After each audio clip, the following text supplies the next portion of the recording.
Hey guys, it's Chelsea Coleman here with Dauntless Performance Horses, and I am back again with Cato. We are going to do the same thing we did last time. Not gonna lunge before we tack. Just gonna put him in the middle, tack him up. Little change from today is that he is in his stall overnight and goes out during the day for now. So we typically do him in the evening, and it is morning today. So we have pulled him out of his stall and brought him straight over here.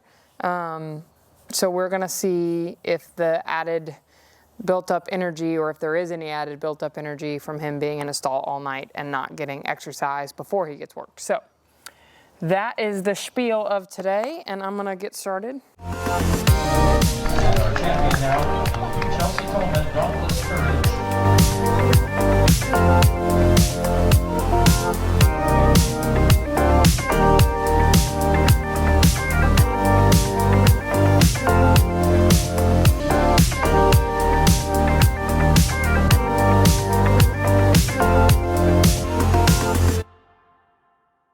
I'm just gonna ask him to step up a little bit here.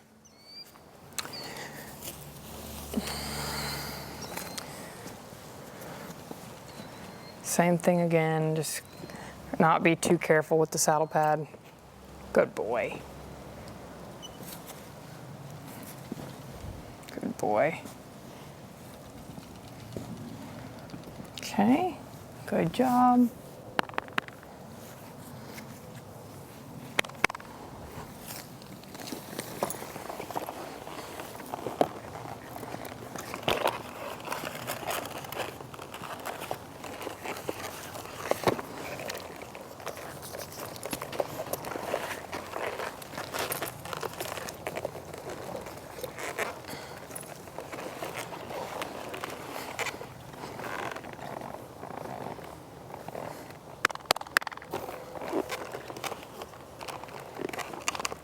Again, I'm just trying to make sure that I don't proceed if I can tell by the look in his eye that he's very uncomfortable, and he does not look very uncomfortable in his eye. Good boy.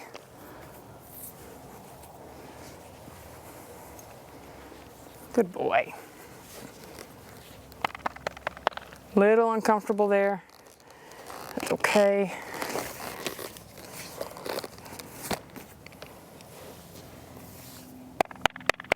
And there he softens up a little. Good boy.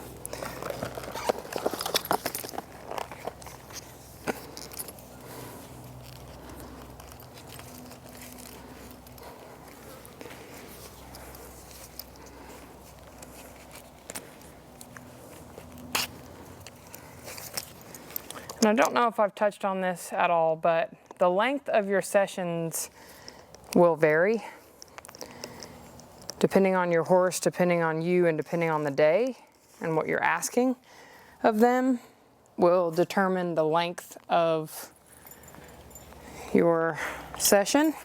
With him, it's important that, for me, that I don't overdo things, because he is a very internal horse. He thinks a lot, so I love to be able to kind of give him something to do and then give him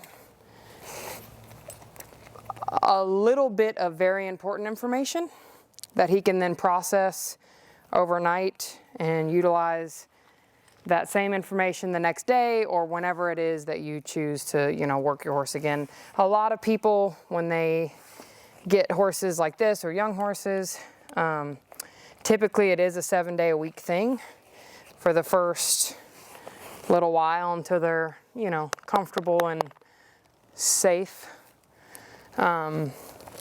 With him, he is very, very well behaved, and like I said, he's very internal.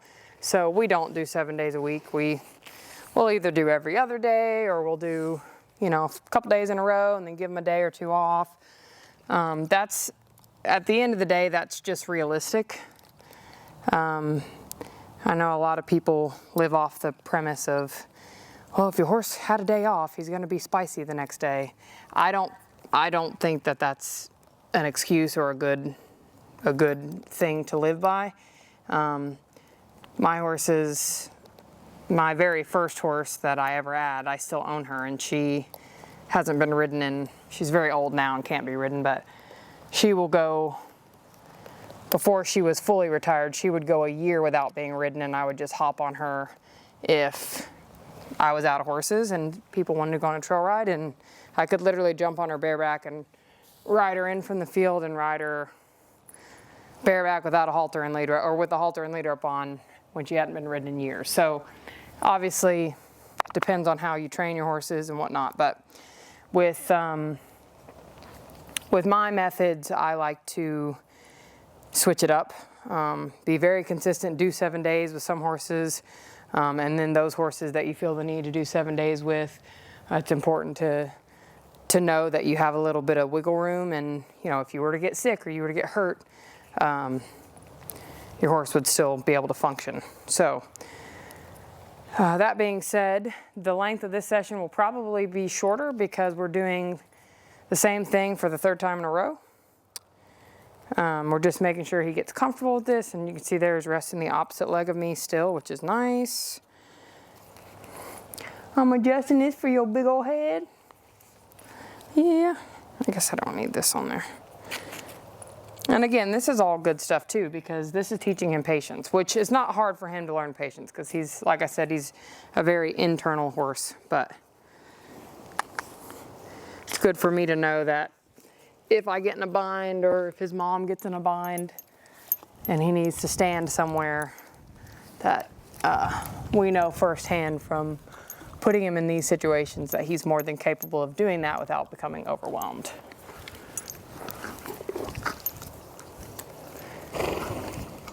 So, okie dokie, buddy. All right.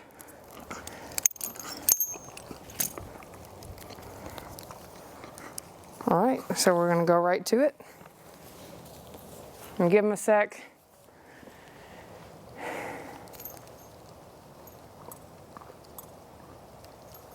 Okay. And here, I asked him to go that way and he didn't. Went the other way. So this point in our time with him, this is his harder direction.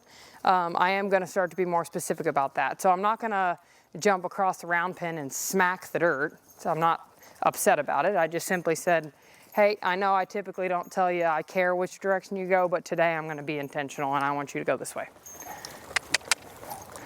And this is pretty good. You could tell, if you go back and watch the video from the other day, you can tell that this is pretty much what we had then, which is great to see, because like I said, he's been, and you're seeing a consistent pace here, which is nice. That's exactly what we worked on at the last session. He's also playing with the bit a little bit more, which I like. That means he's less focused on the saddle and a little bit more focused on the bit, which is, a newer thing to him.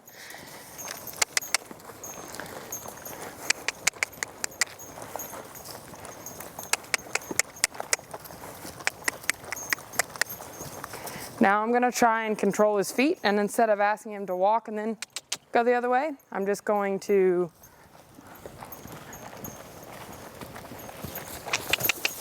yep, and that's scary for him, that's okay.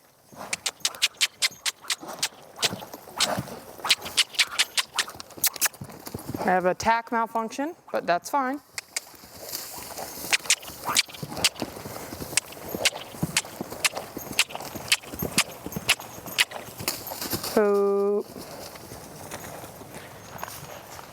So classic example there. He startled himself, completely fine. In this situation in particular, I'm going to give him a second because he's scared. Good boy. He also thinks he's in trouble, which he is not. Good boy. Yeah, you're okay. Was that scary?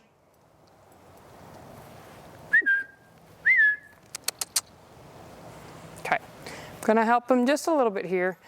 Remind him back to the basics. So back to the basics meaning when we first got involved with him, we knew and have the information that he doesn't like to be approached from the side. That's gone away. But because he's scared, I'm gonna put myself back in the beginning of time. Hi, was that scary? I'm sorry that broke. That's what happens when you buck like a silly boy. I'm just gonna bring him back to the middle. You're okay.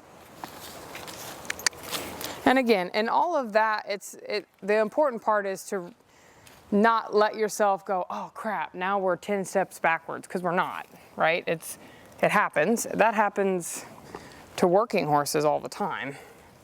Meaning, you know, if you've got cowboys that are roping, or barrel racers, or eventers. My reins, when I was in the Junior Olympics, my reins on my bridle snapped, right? So it happens.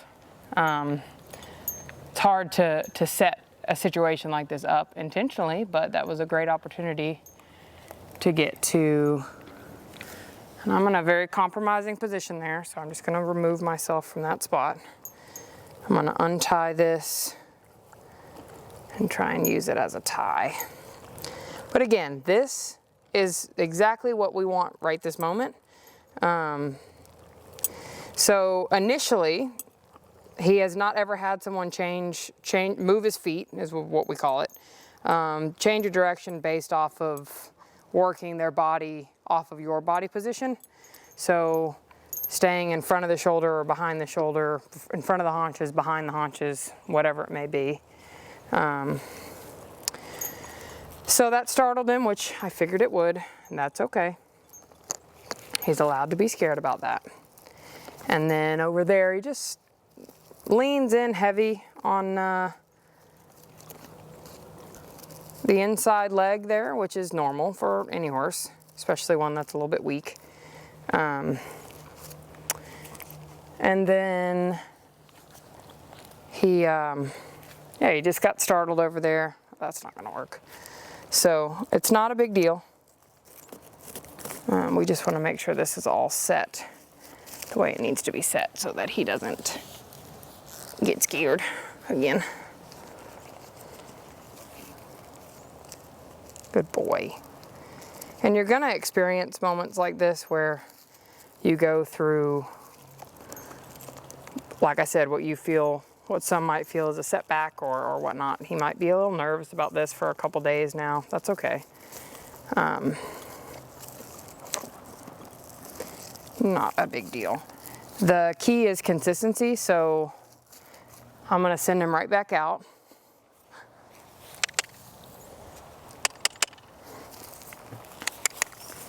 Good boy. Get right back to it.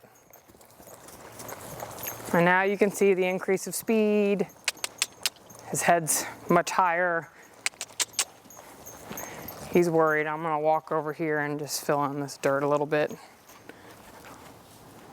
And he's pooping, he's nervous. That's okay.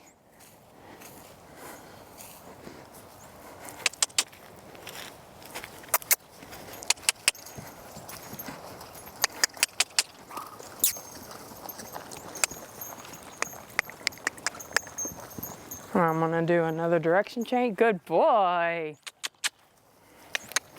See, so he panicked, and because I let him panic, he's taught himself that that's not right?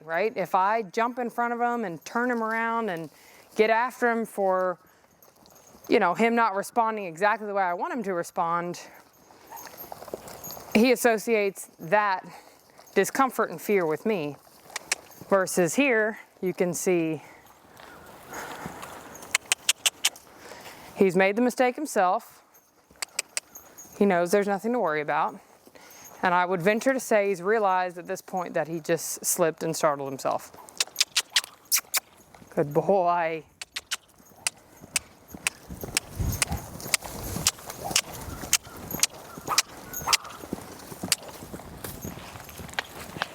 Good job. Canter. Canter. And trot. Canter. And trot. Good boy. Fix that lead.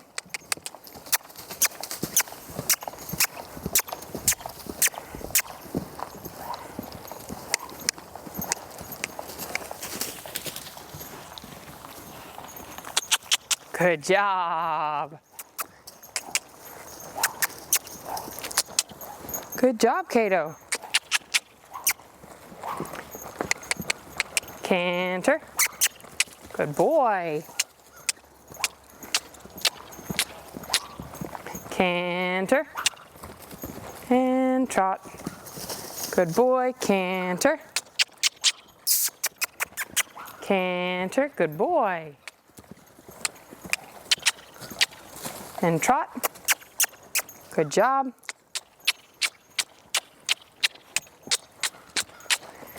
And ho. Good boy. Good job.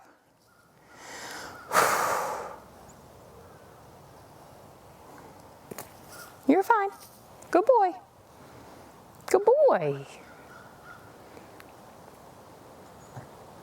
I don't know if there's any factual evidence to support this theory, but I believe that because they're herd animals, that they get a little startled when you're not startled. So in a herd situation, if he was galloping through the field and tripped like that, they would all scatter.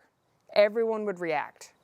So there is a very strange dynamic coming into domestication with people, right? Because they view us as them in domestication, right? Initially, when they're pulled from the wild, we are predators. We're the two-leggeds. But now he's understanding, okay, she feeds me, she controls my feet, she controls my friends, she controls my environment. So that was an interesting opportunity for everyone to get to see. You can see the discomfort, you can see the nerves, but it's not what you would expect.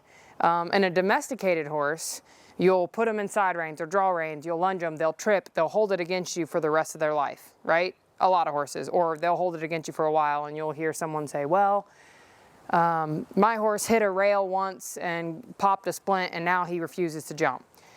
Wild horses don't have that exact type of response rate, if that makes sense. So in that situation, he didn't severely avoid that spot where he slipped. He went right through it again, but he hasn't tripped there since. A domesticated horse would spook at that corner and wouldn't go back to that corner. So that's just a little bit of insight on how their brain works differently than a domesticated horse. So he was able to process that and say, she's not panicking. Why the heck isn't she panicking? Went through, acted like, had you not seen that happen, you wouldn't understand that something had happened there. So that's just a little bit of something that I would like people to pay attention to, is your reaction means a lot to them. Had I gone along with it and bought what he was selling and panicked and tried to get him to avoid that corner, and if I had him on a lunge line and I just stepped in so he avoided that deep spot, if I had him on a lunge line and tried to help him avoid that deep spot, that would tell his brain that he was correct in thinking that was an unsafe spot and he shouldn't go back there. Whereas I left him alone, and horse show people will cringe at that. The footing is deep, yes. He tripped, yes. He startled himself, yes. But he now knows how to, first of all, he's a Mustang, so he knows how to work in all kinds of footing. Second of all, he is learning how to cope with that so that doesn't happen again. So he's better off because of that, because he's sure-footed and he's recognizing a mistake that he made, not me, him, and that's okay. All right, so I'm just gonna send him back out again.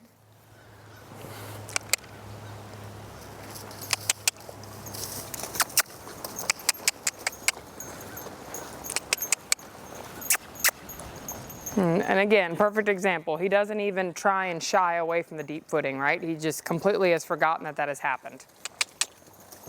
Which is exactly why these horses are intelligent beyond their years. Anybody who works with horses should take the opportunity to work with one of these, because they'll change your life, they'll change your perspective. Canter. Canter. Good boy.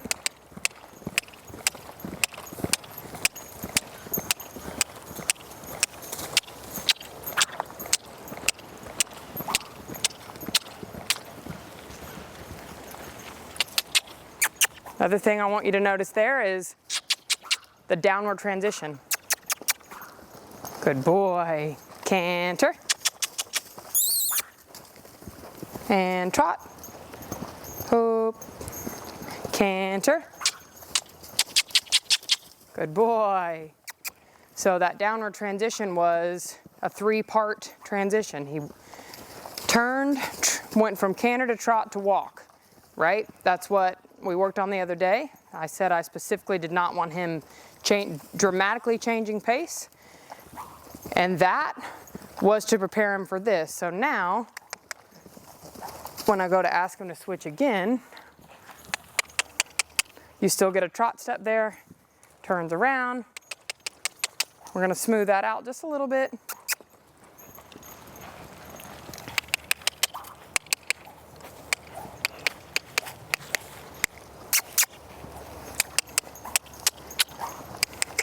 Good boy. Good boy.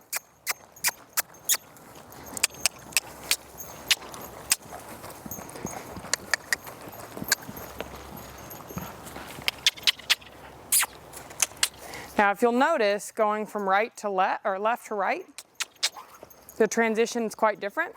So I'll try and showcase that really quickly. So here we're going left or right to left. He spins. Oh, it was more similar. The point I'm trying to prove here is we believe he has a little bit of an injury to the left front. So anytime you ask him to pivot and step onto that left front, it's a little bit mechanical and very intentional. So he stops straight, then he goes to turn, pivots that foot over. I'm gonna ask him to switch again. See there, he's very willing to pivot in to stop, which is what good boy, which is what he knows is right. But the distribution of the weight on that inside left front, he's cautious of it. He's not in pain by it, but he's protective of it. You can see there, right? He wants to stop straight and then turn onto that right front. So those are little things that you can pay attention to. Now again, this horse is not a horse that has been doing this for years and years and years. He's been, roaming. So it's of utmost importance that he keeps his body safe and happy.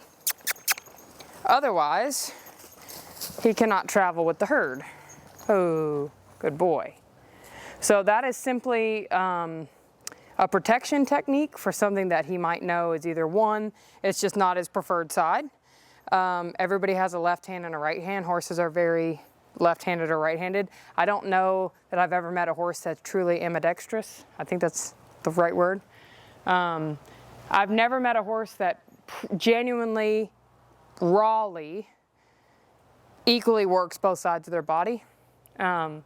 So it could simply be that whatever is going on with his left front leg is not bothering him. It's just cosmetic. But as we notice that's something to keep light of, right? So we don't ever want to take that away from him. I'm never going to tell him, hey, when you stop going this direction, you have to face me before you stop. I'm not going to do that because it's all about the principle, right? That was much better. That was much better. Good boy. Good job. We got to rest. Now that is him resting his leg the way we want him to rest his leg. That's proper. I'm nowhere near him. His sense of urgency is not there. He's not thinking, oh crap, I got to run. Good boy. And you see there, he jumped. He's nervous. So what we saw a month ago was the more nervous he got, that's when you'd see him rest a leg. There, he went from resting a leg, relaxing, to going, okay, I'm ready to go if she asks me to. Good boy, you're a sweaty man. Did that scare you? I'm sorry you got scared. I get scared sometimes too. Yeah. It's gonna be all right though. Yeah, you did great.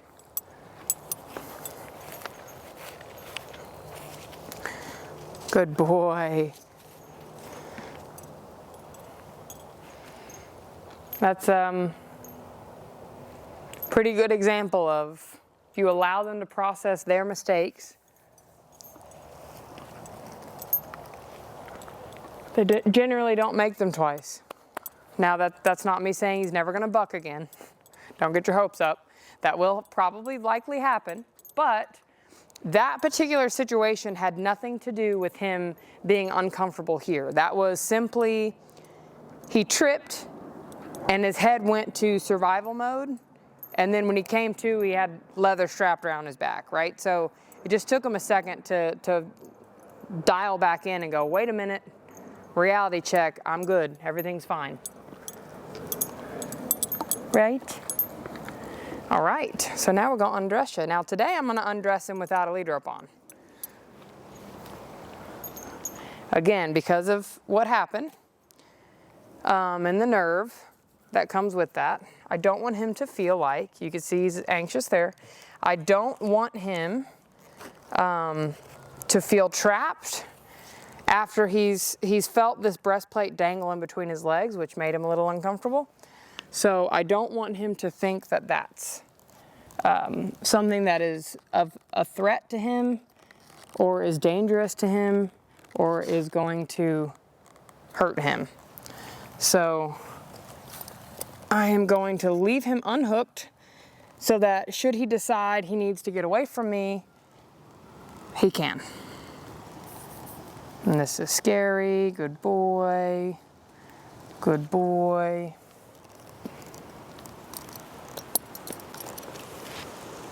Good job.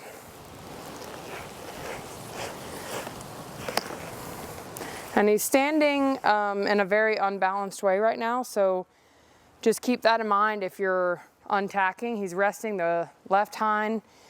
Most of his weight's balanced on the right front, and his left front is sat back behind him.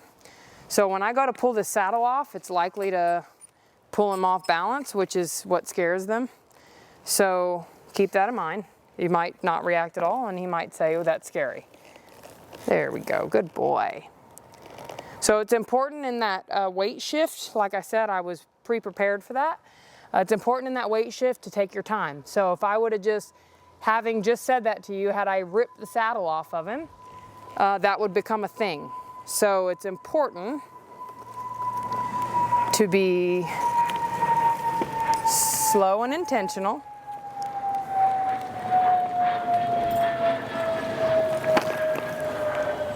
Good job, Cato. Good boy.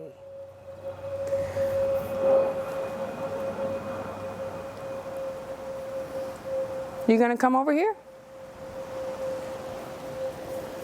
Hi.